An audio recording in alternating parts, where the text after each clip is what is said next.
Bon, j'avoue que j'ai merdé ces derniers jours, parce que quand j'ai lancé la chaîne, je disais que j'allais recorder absolument toutes mes sessions de backtest. Et au final, c'est pas du tout ce que j'ai fait là, depuis pas mal de temps.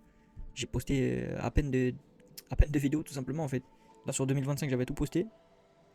Et puis ensuite, tout là, j'avais décidé, je me suis dit, j'arrête. YouTube, ça sert à rien, tout ça. Après, je me suis dit, je reviens parce que ça m'aide moi-même. Et je reviens avec une nouvelle mentalité, pas de short, tout ça.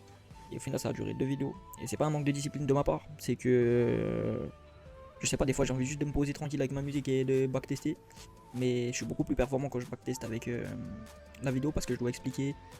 Et ouais, en gros, à la base de chez base de chez base, si je continue, ou en tout cas j'ai encore cette idée de continuer à poster toutes mes sessions de backtesting, c'est en grande partie pour des raisons égoïstes, dans le sens où que quelqu'un regarde ou pas, je m'en fous. Mais ça me force à expliquer tellement fort et tellement précisément ce que je fais que je deviens bien meilleur en termes d'analyse. Et donc du coup bah c'est pour ça que je vais essayer de me reprendre et de poster un maximum de trucs. Ce qui me fait chier c'est que quand même à la base si je poste en public et pas en privé, c'est pour essayer d'avoir une audience un jour et puis d'apporter de la valeur et puis d'apporter ma stratégie brute comme ça. Ce que personne ne fait, surtout gratuitement. Et du coup en fait le problème qu'il y a c'est que j'avais dit je poste absolument toutes les sessions. Comme ça je suis inattaquable. Mais du coup j'ai pas posté toutes les sessions, donc du coup on peut encore m'attaquer ou quoi. Et bon là vous voyez encore une fois que je reviens pas en vous mettant que des mois positif quand j'étais hors champ parce que bah hier, j'ai pas posté le record en comment dire, j'ai pas posté le record en public pour la simple et bonne raison que j'étais en roue libre, j'ai dit trop de dingueries en regardant le truc. En vrai en fait j'avais record dans l'optique de pas poster en public justement, et donc du coup bah voilà je me suis un peu lâché, donc ce que j'ai dit c'est pas forcément politiquement correct on va dire. Donc là j'ai fait du -4 et comment dire, ouais, je pourrais revenir en vous disant oui, j'ai fait 10%, 15%, 15%, 15%. Maintenant, je vous montre aussi les mots négatifs, mais bref.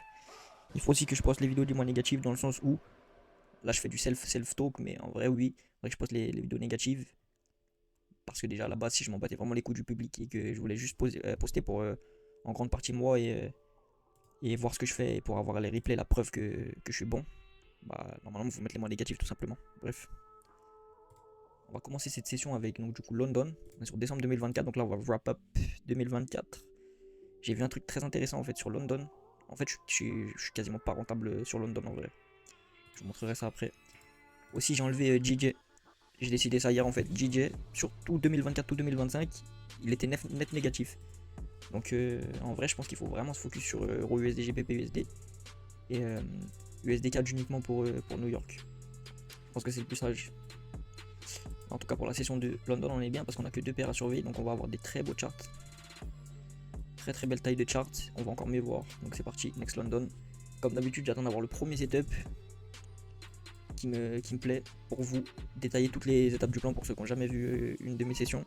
Vous voyez que dans tous les cas, il y a les plans autour de mon crâne, à gauche et à droite. Mais on va évidemment les détailler proprement.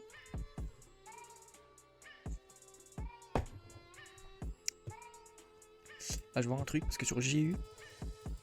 Ah, ok. C'est loin d'être le setup le plus propre. Très loin.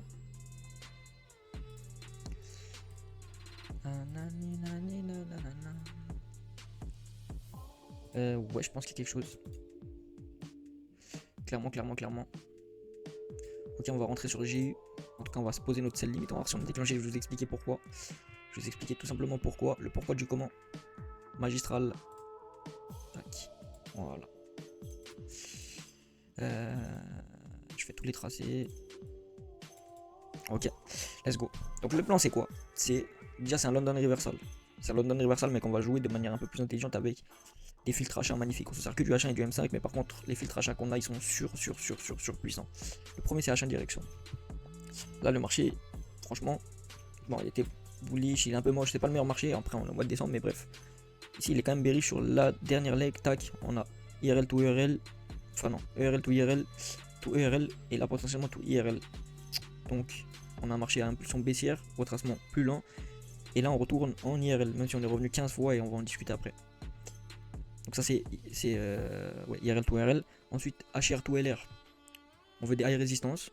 High résistance c'est quoi? C'est que dans notre dos, la liquidité soit prise. Comme, admettons, si tu rentres ici là, tu vois, si tu rentres par ici en short, ta liquidité derrière elle est prise. Par contre devant,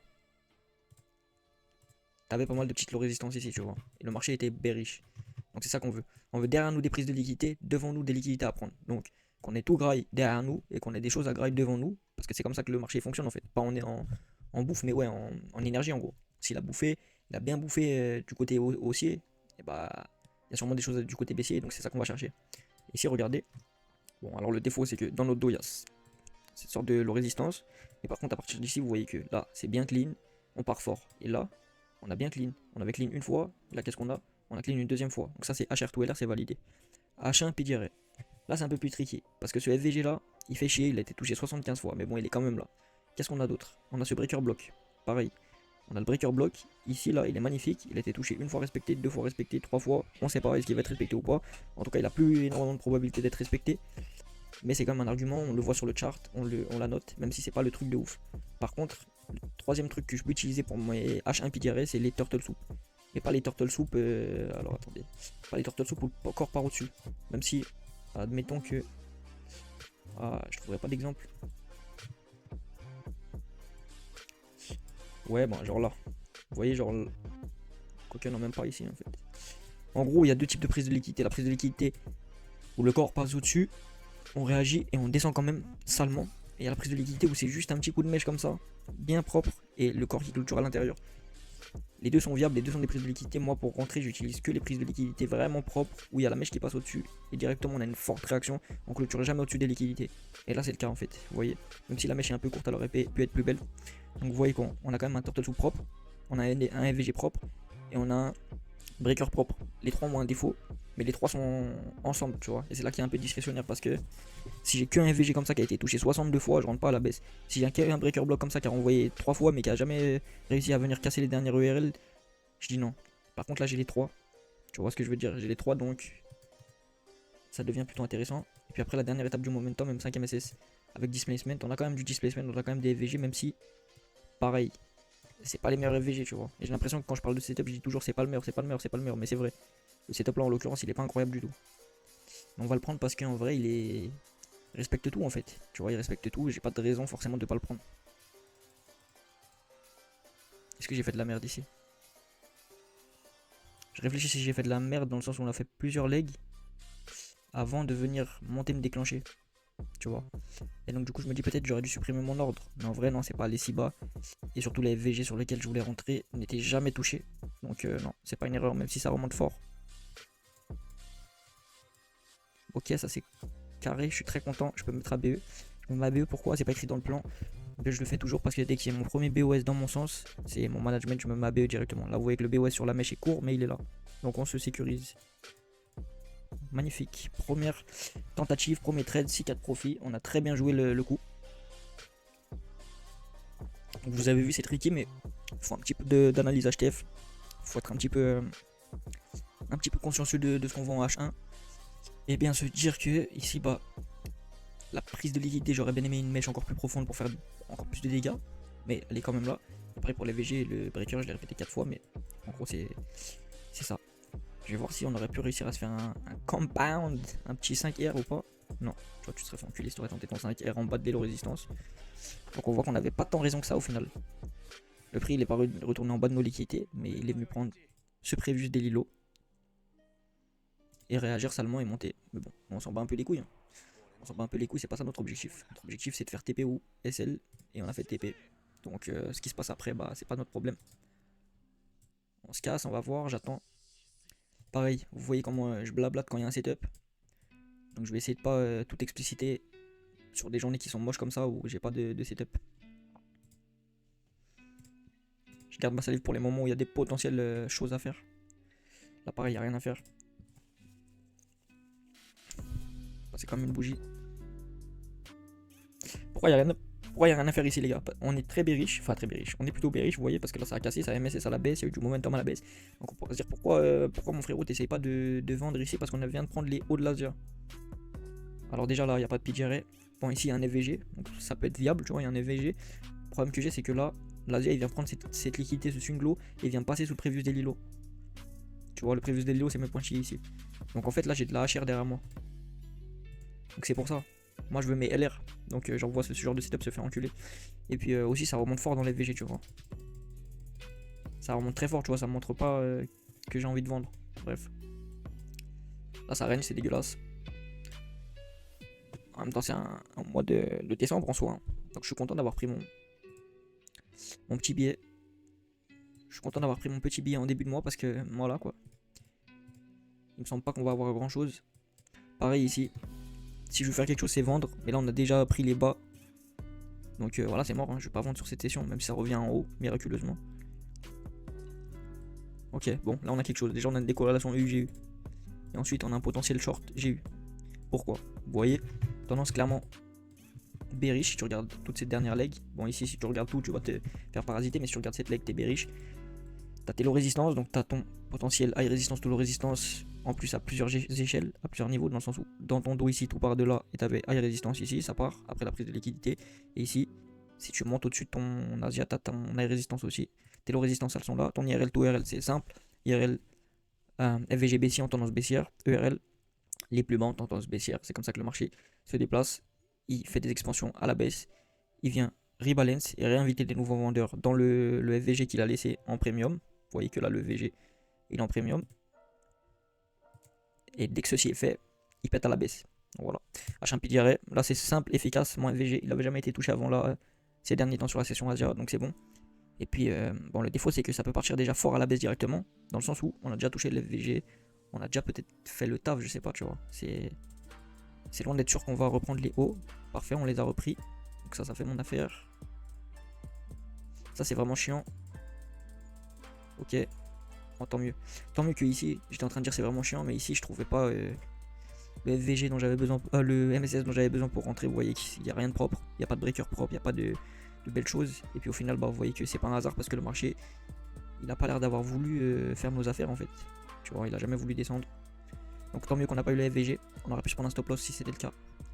Là, dès le lendemain, vous voyez les frères, on a un setup dans l'autre côté en fait, dans l'autre côté ouais, dans l'autre côté quoi, dans l'autre polarité, on a un setup à l'achat potentiellement quoi. Ici on a quoi? On est repassé potentiellement bullish, on a fait du MSS, des cassures à la hausse, des BOS, donc on est repassé potentiellement bullish en H1. Qu'est-ce qu'on a d'autre? Attendez, je regarde un truc. Pour l'instant on a un respect des OB. Ici il y avait OB, il a été respecté. OB respecté. Cet OB là, est-ce qu'il va être respecté ou pas? On va voir. Donc ouais, ça c'est un petit peu une analyse parasite, mais bon, j'aime bien un peu décortiquer le marché. Là t'as ton FVG, donc IRL to IRL potentiellement, donc ça c'est validé. Le défaut qu'on a, c'est qu'on a quand même laissé pas mal de low résistance dans le dos, donc les low résistance dont on parlait la veille, et puis on a construit encore des nouvelles ici, tout là. Asia, truc. Donc ça c'est le gros défaut. Par contre, devant nous on a les meilleurs equals quasiment possibles sur le marché, c'est des relative equals. Non, j'ai dit les meilleurs equals. Non, les meilleurs low résistance potentiels sur le marché, c'est les equals. Ici on a quasiment des equals, donc c'est très intéressant. Avec en plus Previous Daily High dans le tas. H1P on aurait donc cet FVG là qui pour l'instant n'a pas été violé. Et puis cet OB là qui est ma foi plutôt sympathique, bien plein, encore bien plein et surtout qui prend la liquidité ici sous ce swing low. Donc malgré toutes les low résistances que tu as quand même une high résistance ici. Même si bon, faut pas non plus s'inventer une vie, mais c'est un fait. Il y a une high résistance ici, high résistance qui a donné un bel OB, qui a donné une très belle impulsion, qui a donné un très beau FVG, donc c'est pas déconnant en fait. Je vais aller en M5 et je vais voir si j'ai mon MSS avec displacement. Ah ouais, ok. Fait chier. Bon bah les frères, j'ai décortiqué toute price action pour justifier mon entrée. Et puis au final, bah ouais, je peux rien faire. Tu vois, parce que admettons, même si j'attends que ça revienne ici, au 50% du FVG comme je fais d'habitude, j'ai du 1 pour 28, 1,28 de ratio. Mais de toute façon, ça va normalement aller chercher le previous daily high directement. Ouais. Voilà, ça allait chercher directement nos equals, le previous daily high. À ce moment-là, je veux plus m'impliquer dans le marché, c'est plus mon problème, c'est plus ma bataille. On se casse. On a bientôt fini là, mais il nous reste que 2 journées de trading, je crois. Et celle-là, elle va passer plutôt vite, on s'en bat les couilles. Et celle-là, ok, on va peut-être tenter un truc. Je vais juste voir un M5 si il y a mon MSS avec displacement.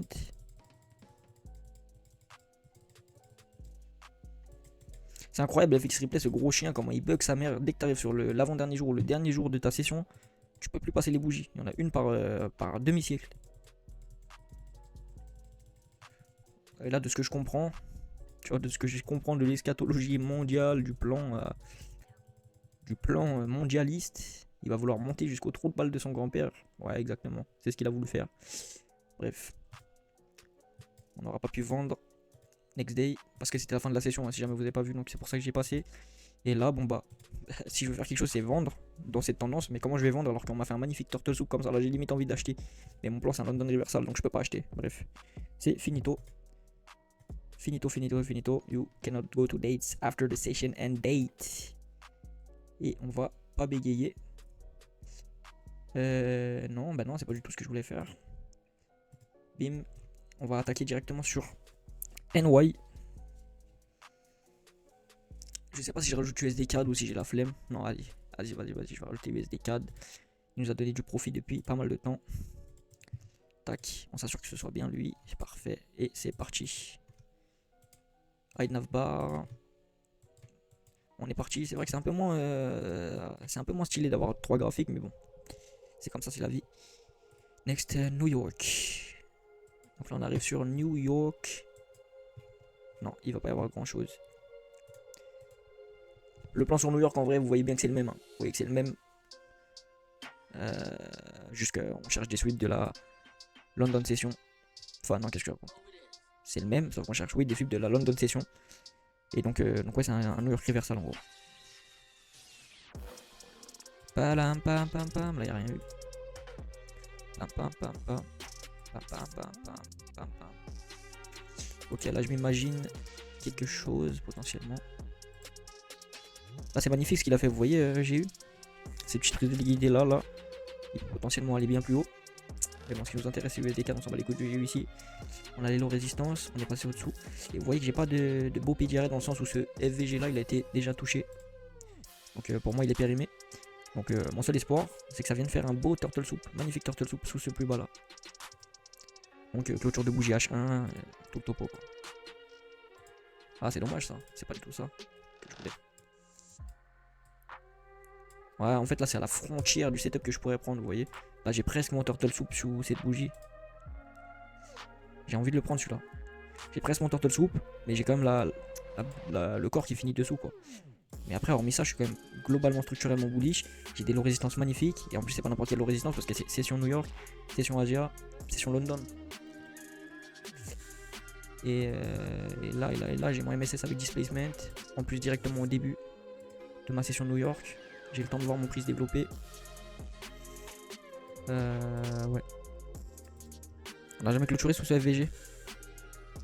Ça aussi que je me dis, même si le FVG il a été touché plusieurs fois, on n'a jamais clôturé dessous et surtout on a quasiment fait notre turtle soup propre quoi. Et ça en vrai si t'es en direct live, ce qui est bien, c'est que t'es en direct live sur TradingView, admettons là je suis sur le graphique Wanda, comme là, je peux aller voir sur forex.com, FXC, machin, voir si ma bougie H1 elle change ou pas, et peut-être que sur la majorité des brokers, bah ça a clôturé dans le range, on sait pas. Bref, est-ce que je suis en train de cope ou de me trouver des excuses, je sais pas. En tout cas on va entrer ce trade parce que bah je vous expliquais ou pas. IRL to ERL oui parce qu'il y a les VG et il y a les ERL. HR to LR oui parce que regardez, prise de liquidité en bas, prise de liquidité ici, prise de liquidité un peu partout alors qu'on a des low résistances. H1 PGR du coup on a cette fusion entre le FVG qui est pas terrible parce qu'il est déjà touché, la prise de liquidité qui est pas incroyable parce que le corps clôture un tout petit peu au-dessous, mais comme on a les deux, je me dis que ça va faire au moins un bon PGR. L'équivalent d'un bon gros PGR. Et puis ensuite on a quoi, sweep des bas de London. Ça a été fait. MSS avec displacement. En fait, j'aime bien cet MSS. Pourquoi? Parce que j'ai un beau breaker block. Vous voyez? Tac, tac. On rigole pas en fait. Tac, tac. Et on a le breaker block qui est là. Et j'aime trop ces breaker blocks avec un unicorn modèle qui est magnifiquement propre. Tu vois? Dans la schématique comme ça, c'est beau à voir carrément. Et puis bon, le FVG est petit. Le FVG est petit. Ce qui prouve qu'on n'a pas non plus un momentum de taré. Mais ça va. On se fait mécher. Vous voyez que là, on s'est fait déclencher avec la petite mèche qui est descendue sur le FVG. Et là, qu'est-ce qui se passe? Ça sent pas forcément ultra bon, mais on peut BE déjà, c'est très bien. Très bien. Ça range autour de notre prix d'entrée. Ça continue à monter au final. Ça a fait un BOS, on se met à BE et ensuite. Donc on s'est fait BE, hein. On s'est fait BE et on se serait fait stop loss. Par contre, il faut que je fasse attention à un truc. C'est que là, on a repris la liquidité. Si on me refait un BOS super clean, enfin MSS super clean, je peux re-rentrer. Et non, il n'y aura jamais rien de clean. Ok. Bon. On n'a rien tiré de ce setup, mais bon, c'était pas déconnant. C'est pas déconnant de se la tenter. Next New York. Bon, lui, il va se faire enculer maintenant. On l'a compris. Seek and Destroy. Ouais, bon. Eux, c'est mort, parce que si je veux faire quelque chose, c'est les acheter et rien d'autre. Ils ont déjà pris toute leur liquidité en haut, il n'y a pas de leur résistance, donc c'est mort, on va rien faire. Et eux, enfin, et lui, le problème c'est qu'il a bien ses low résistance dans un marché plutôt bearish. Ouais, non, marché plutôt bearish, il va se faire foutre, gros.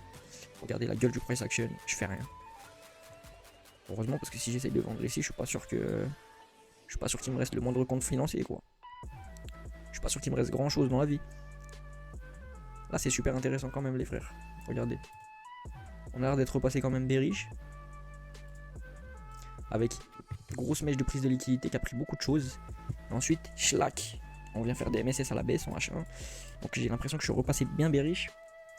Et puis, même si elle se voit pas bien en H1, j'ai des low résistance parce que j'ai les bas de l'Asie intacts, bas de London intact. J'ai ma high résistance dans le sens où ici, bah on l'a dit, hein, cette mèche là elle prend énormément de liquidité sur la gauche. Et là aussi, high résistance. Haut d'Asia, haut de London prix. Le PDRN dans ce cas de figure, c'est à la fois cet order block surpuissant parce qu'il a quand même un corps relativement gros et surtout qu'il prend beaucoup de liquidité ici, vous voyez. Order block qui prend de la liquidité, c'est le meilleur order block possible. Et aussi, bah, si tu veux extrapoler, c'est même pas du vrai extrapolage, c'est la vérité. T'as ton breaker block ici, tu vois, et ça, c'est un niveau de résistance très puissant. Et qu'est-ce qui se passe quand on arrive dessus? On recrée un breaker block en M5. Je vais essayer de rentrer direct. À peu près au 50% FIB. Parce que sinon je peux rien faire d'autre. En vrai, j'ai pas envie de rentrer sur le FVG. Il est un peu trop bas. Le défaut de ce setup, c'est qu'on a touché les niveaux sensibles pendant le lunchtime. Donc du coup, en fait, le displacement ici, il est pas incroyable du tout. On voit que sur la toute première bougie de la session. Ah non, c'est celle-là la toute première bougie de la session, ok. On voit que juste avant la session de New York, ça a commencé à avoir un peu plus de momentum. On a fait un plus beau CB. C'est loin d'être incroyable en vrai. Donc j'hésite à même pas prendre ce setup en vérité. Parce que le MSS, le momentum est pas incroyable. Ouais, donc c'est mort. On va clôturer l'ordre. J'ai l'impression qu'on a bien la direction. Vous voyez quand ça touche un niveau aussi puissant, OB, breaker block, sur des niveaux qui ont pris une liquidité monumentale là les gars. Monumentale hein, la prise de liquidité ici. Vous voyez, c'est pas rigolo. Hein. Donc cet OB là, il est extrêmement, et je pourrais même dire extrêmement, encore 15 fois de plus puissant. Parce que lui, il m'a fait quoi? Il m'a pris tout ça, et il m'a fait MSS, il m'a tout niqué, il m'a envoyé un tel momentum à la baisse. C'est pas un... Ça c'est pas un petit rigolo cet OB, et ce breaker block, bah c'est son petit frère quoi. C'est son enfant directement dans la chair. Quand on remonte dessus, vous voyez, on laisse des mèches dedans. On va pas le sucer pendant 20 minutes. Ok, le prix remonte. Ça devient peut-être intéressant pour moi. Juste voir un truc les frères. La zone de breaker ici, c'est tout le range que j'avais tracé ici. Je vais voir si elle réagit quand même. Ou si le prix se retourne à 100%. Il revient chercher les hauts. Là il réagit pour l'instant. Il a pris la liquidité ou pas? Non. Ouais. Ah. Dommage que c'est hors session. J'aurais pu retenter un short. Ok, bon, on s'est attardé tellement longtemps sur cette journée. Bon, vous voyez qu'au final, j'ai pas forcément tort. C'est juste que c'est revenu en plusieurs temps, comme souvent sur le marché, mais bon. Le prix a fini par succomber. Ici, je peux rien faire. Je vais essayer d'accélérer un peu le mouvement. Il nous reste encore quelques journées. Non, c'est mort. Ocean. Ah. Bon, ça les gars, m'accusez pas de théorie du complot ou quoi. C'est le truc qu'on a fait juste avant sur London. Comme on a backtesté déjà le mois de descendre sur London avant de faire New York. Ça, c'est mes tracés de London. Tac. Même si les théories du complot, des fois, c'est assez sympathique. Je sais pas si vous êtes dans ça, mais... Ok, bon là, on a un OB. On a des low résistance. On a rééquilibré le prix dans des FVG. Donc on peut avoir IRL to IRL. On est globalement bullish sur la paire USD CAD. On a donc notre PDRA, c'est OB. On a notre prise des bas de London. Et ce qu'on a, notre MSS avec Displacement. Ah oui mais non. Oui mais non. tellement tricky ce genre de displacement dans le sens où il y a displacement mais il n'y a pas displacement. Je sais pas comment vous expliquer, tu vois. Il y a displacement, on voit qu'il y a une hausse de volatilité à la hausse, il y a des busy. Mais tu vois, il n'y a pas un moment où tu te dis, ouais, il n'y a plus de doute. Il a laissé tellement de gros busy, tu vois. C'est ça le problème. Là, notre OB il a pas fonctionné dans le sens où on est vraiment reparti au-dessous. Par contre, on a pris de la liquidité, je crois. Ah non, il n'y a pas de swing low. Il y a quand même une sorte de prise de liquidité au-dessous. Les corps clôture dans le range quand même. Le setup est loin d'être déconnant. C'est loin d'être déconnant. Ça, c'est une zone clé au global. J'ai l'impression qu'on va quand même prendre de la liquidité. On réagit assez fort quand même. C'est pas une englobante parce qu'on n'a pas pris de la liquidité sous l'ancienne bougie, mais tu vois, ça ressemble quand même à une englobante. Le truc est bullish. Et les résistances de session sont belles. Pourquoi j'aurais potentiellement placé mon ordre ici? Parce que là, t'as une sorte de breaker. Tout ça. Les gars, la théorie d'un OB, si vous connaissez la théorie d'un OB, c'est qu'il y a des ordres, tout ça. Les ordres viennent d'être refermés. Et donc, du coup, un OB, c'est pas forcément une bougie blanche sur une tendance. Une bougie blanche sur une tendance baissière ou une bougie noire sur une tendance haussière. Un OB, c'est plus un range comme ça en fait au final. Pourquoi? Parce que échange d'ordre, échange d'ordre, échange d'ordre, échange d'ordre, tac. Et là, tous les ordres qui sont là quand ça revient, et bah ils sont soit dégagés, enfin ils sont ouais clôturés et retraités pour ensuite réenvoyer le prix dans la tendance.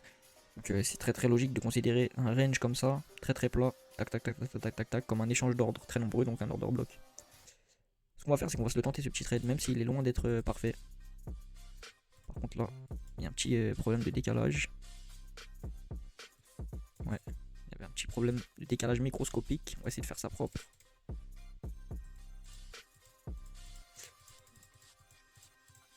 Ok.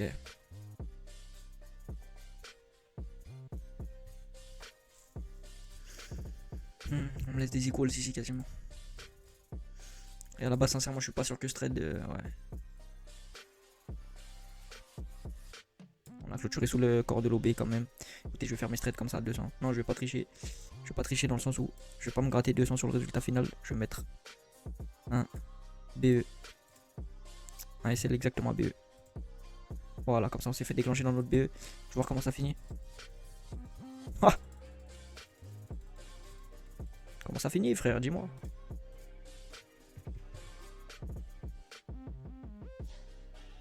Bon, dans tous les cas. Ah, donne-moi. Ok, dans tous les cas, ça aurait fini à BE, BE, BE. Je sais pas, j'ai perdu confiance en le trade, les gars. J'ai préféré le clôturer dans le sens où c'était redescendu tellement bas. J'ai eu une aubaine que ça revenait à BE. Il restait des sortes d'equal slide, surtout en vrai. Je me suis dit que, comme on était à 0 et en fin de mois, c'était peut-être surtout une envie de trader, de faire du bénéfice sur le mois que j'ai pris ce trade. Mais quand tu réfléchis, il n'y a pas de beau turtle soup. Et l'order block il est un peu invalidé dans le sens où on a clôturé dessous. Donc j'avoue, si je respecte mon plan, ce trade c'était une erreur de le prendre. Donc c'est une aubaine pour moi de pouvoir le clôturer à BE. Et j'ai eu de la chance. Bref, on va essayer de clôturer cette vidéo à zap. L17. Là, il n'y aura rien sur cette journée. Là, c'est trop rangy. Là aussi. Et là, je me vois pas aller chiffres. Ouais. Si, il y a quelque chose potentiellement. Il y a quelque chose potentiellement dans le sens où là, tu aurais des low résistance. Derrière nous, tu aurais une high résistance. En prenant les bas de London. Là, tu as un peu de liquidité ici, mais c'est pas un truc de ouf. Là, tu as ton FVG qui a disparu de mon indicateur parce qu'il a été filé à 100%, mais par contre, on n'a pas clôturé dessous. Vous pouvez le voir sous vos yeux ébahis. Officiellement, il est encore là. Et les low résistance, c'est chiant qu'il reste pas les hauts de l'Asia, mais par contre, si on voit M5, vous voyez que là, il y en a forcément. Forcément, sur la construction baissière. Donc IRL to RL, H1 direction oui clairement bullish, IRL to RL ok comme on a dit, HR to LR oui ok les résistances sont pas très belles, la high résistance bah si c'est factuel, si on prend les bas de London c'est qu'il y a high résistance, le PDRA un FVG et potentiellement un turtle soup, on va voir comment ça réagit maintenant. Et non ça descend. Bah non. Mais là faut regarder juste en H1 comment ça a clôturé. Et vous voyez que la clôture pue sa grand-mère dans le sens où on a clôturé sous le FVG. Alors j'ai un truc que j'avais pas vu, c'est que ici, il y a un échange d'ordre assez atroce qui s'est fait. Ici il y a un échange d'ordre assez monstrueux. Et donc tout ça c'est une zone d'order block en fait. Quand tu réfléchis très très bien. Ah non H4 si j'arrive à vous le mettre. Ouais bah ouais. En fait vous voyez ce doji H4. Un doji H4 c'est un range H1 ou un range M30. Et un range c'est un order block en soi. Ça c'est un order block. Tac tac tac, échange d'ordre, potentiellement on revient. Et on fait clôturer ses ordres quoi. En plus, on a Turtle Soup sous ce petit swing low là, même si c'est pas le majeur, ça aurait été bien celui-là. Et, euh, et si tu prends vraiment le range, tu prends aussi les mèches. Donc là, c'est pas gênant qu'on soit passé dessous les mèches, enfin dessous le corps parce que bah on n'est pas passé sous les mèches. Et du coup, M5. Il y a un réveil de momentum avec cette grosse bougie, puis tac, on file. Ouais, ici, bon, le CB, on va pas le basic, il n'y en a pas, je crois. Non, il n'y en a pas. On vient file le petit taux B potentiellement. On va essayer de pas trop extrapoler non plus. Mais on laisse du momentum encore avec un nouvel FVG. Ouais, là on va se tenter une entrée. Par A plus B, une entrée, c'est pas débile ici. Putain, mais je suis devenu débile ou quoi? Je suis pas en lucidité max, j'ai l'impression que j'arrive pas à mettre une position. Donc il faut quand même aller se faire enculer. Tac tac. On va voir comment se finit ce trade. Déjà si on est déclenché ou pas, c'est le plus important. On est déclenché et on va se faire stop loss directement. Bon bah ouais, au final c'est pas le plus beau trade de l'histoire, mais celui-là par exemple comparé à celui d'avant. Celui d'avant, je sais pas trop le justifier. Enfin j'aurais pas pu trop le justifier et ça a été une grosse erreur de se prendre un stop loss dessus, donc on s'est pas pris un stop loss dessus, j'ai eu de la chance. Celui-là en l'occurrence ça va. Celui-là en l'occurrence ça va, c'est pas déconnant de se prendre un stop loss, même si j'avoue, quand tu réfléchis sincèrement, il y a pas mal de vidéos où ici je t'aurais dit bon, le MSS il est pas transcendant quoi. Tu vois, je t'aurais dit le MSS ici, il est pas assez transcendant pour moi, mais bon. En vrai je vous raconte de la merde, parce que vous voyez que mon analyse elle a parfaitement fonctionné en fait au final. Ouais. Je vous raconte un peu de merde, c'est juste qu'il est parti prendre un peu plus de liquidité au-dessous de mon stop loss et puis bon bah après Skyrocket, donc en vrai on avait le biais. Ouais c'est pas débile. C'est pas débile mais ouais quand je réfléchis en direct en fait, donc c'est pour ça que je passe pour un gros schizophrène, mais ce qui s'est passé exactement, je vais vous l'expliquer, c'est que on avait tout le raisonnement H1, j'ai voulu forcer une prise de position M5, même si là j'avoue que mon momentum et mon MSS n'étaient pas propres. En tout cas pas de top niveau quoi. Si je devais noter ce MSS, je le note 5,5 sur 10. Tu vois. Donc vaut mieux rentrer que sur des MSS 7 sur 10, 7.5 sur 10. Et c'est pour ça que j'ai stop loss. Même si j'avais le bon biais. Le MSS je le dis souvent dans mes sessions filmées. Ce qui est important c'est d'avoir ce dernier rang par M5 où tu peux t'éviter peut-être encore 30% de tes stop loss que tu devrais prendre mécaniquement. Juste en ayant le sens le Sharingan un peu du MSS M5.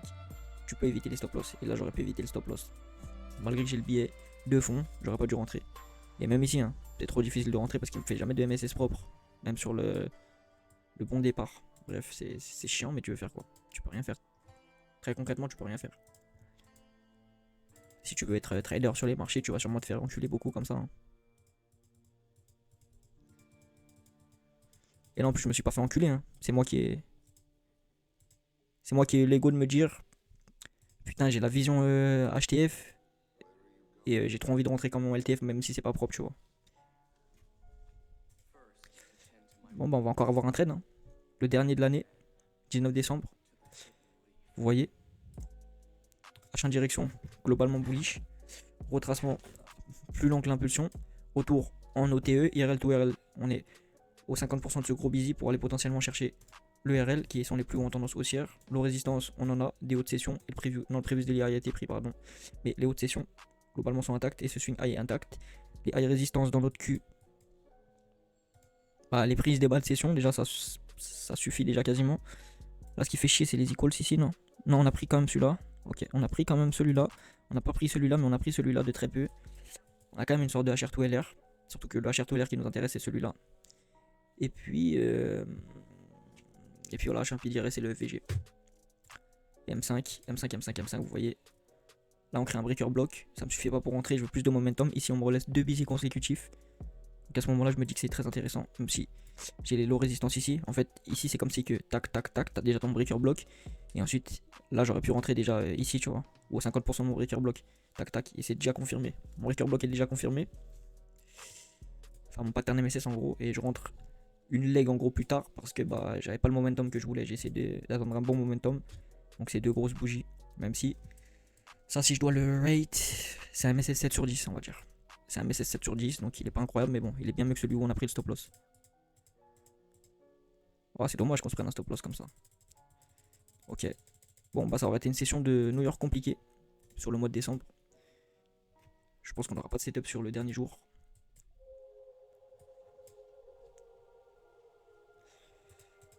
Là c'est chiant ça, parce que regardez, le marché était bullish, hein. Il est juste descendu plus bas que notre stop loss et après il est reparti. Bon, c'est la vie, hein. Attendez, je vais juste voir un truc, ça se trouve on a quelque chose sur le dernier jour. Non. Je vais faire le bilan de la vidéo après parce que là je suis à deux doigts de me chier dessus, donc je vais aller faire ce que j'ai à faire et puis après on va juste débrief l'année, les datas et puis voilà. Bon, on va juste débrief la data parce que là c'est un point clé. On a fini 2024-2025, vous voyez que le mois d'aujourd'hui on a fait 2%. Parce qu'on a fait 6% sur London et moins 4% sur New York. J'avoue, j'ai pas été 100% lucide. Je pense que le premier stop loss, il à remettre en cause sur une erreur de ma part potentiellement. Sur une autre session de backtest, c'est vraiment possible que je n'aurais pas pris ce stop loss. Particulièrement si j'avais été plus concentré, mais tant mieux, c'est toujours bien d'avoir ce genre de marge d'erreur dans nos données. Parce qu'en réel, on aura toujours du doute, hein. Le réel, c'est pas du tout parfait, donc voilà. 6000, moins 2000, ça c'est le mois qu'on a fait aujourd'hui. Attendez, donc ça c'est la data qu'on a obtenue surtout tout décembre. Tout 2024. On a que 3 mois négatifs, le plus gros c'est un moins 4. Par contre j'aimerais relativiser un truc, c'est que je vais changer mes assets. Parce que dans le futur en fait ce qu'on va faire c'est qu'on va dégager GPP JPY. Tout simplement parce que là si je recherche GPP JPY vous allez voir un truc intéressant. C'est que ce chien est en train de nous saboter tout simplement. 5 trades, moins 6000. 20% de win rate. Et vous voyez qu'en fait il est l'acteur majeur de beaucoup de mes mois qui se passent mal, hein. Donc du coup si on l'écarte de l'équation, et qu'on se met que Euro USD, GBP USD, on va s'essayer déjà juste Euro USD, juste GBP USD. Non, en vrai je fais de la merde, putain je suis vraiment con des fois. Je vais mettre juste USD CAD. USD CAD.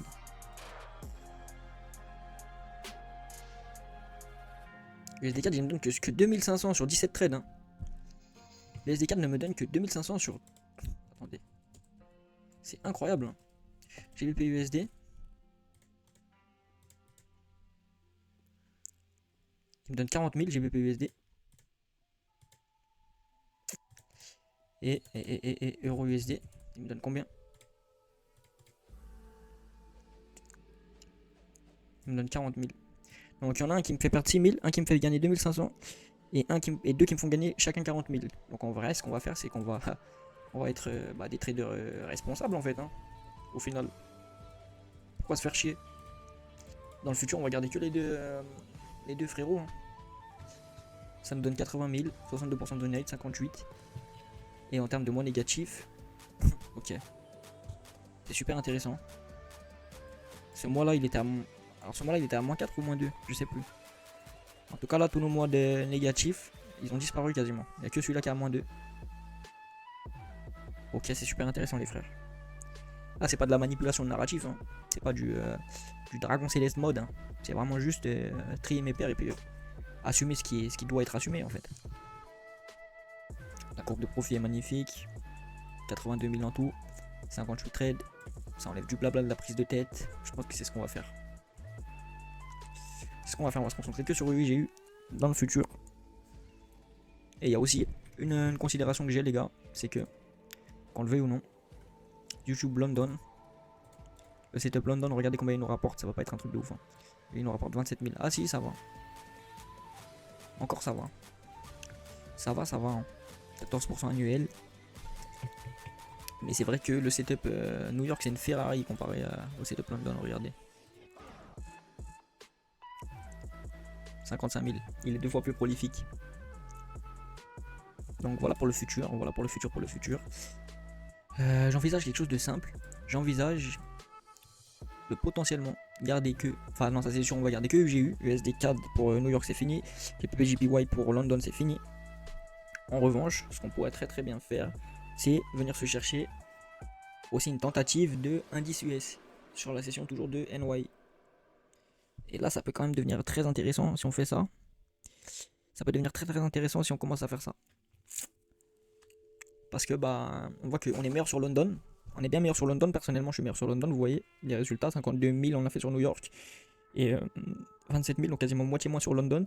Et donc on pourrait peut-être faire que des sessions New York à l'avenir, dans un futur moyen proche, moyen terme, que les sessions New York, mais avec les deux actifs, enfin les deux classes d'actifs, FX et indice. Donc ça c'est mes idées. C'est mes idées, c'est mes idées. Après on voit que c'est relativisable parce que c'est pas non plus dégueulasse. Hein. Sur London on n'est pas mauvais, notre vision elle fonctionne quand même. Vous le voyez, hein, dans tous les cas, 6000, enfin 6%, 4%, 4%, 2%, enfin moins 2%, 0,5, moins 4%, plus 6%, plus 13%, donc là magnifique, moins 2%, plus 2%, moins 2%. Ouais, ça va en vrai. Ça va, ça va. Notre plus gros mois négatif, il est jamais plus gros que nos bons mois positifs, loin de là. Ouais, notre plus gros mois négatif, c'est un mois positif moyen en gros. Par contre, je vais voir un truc, parce que là j'ai 1, 2, 3, 4 mois négatifs. Et sur New York.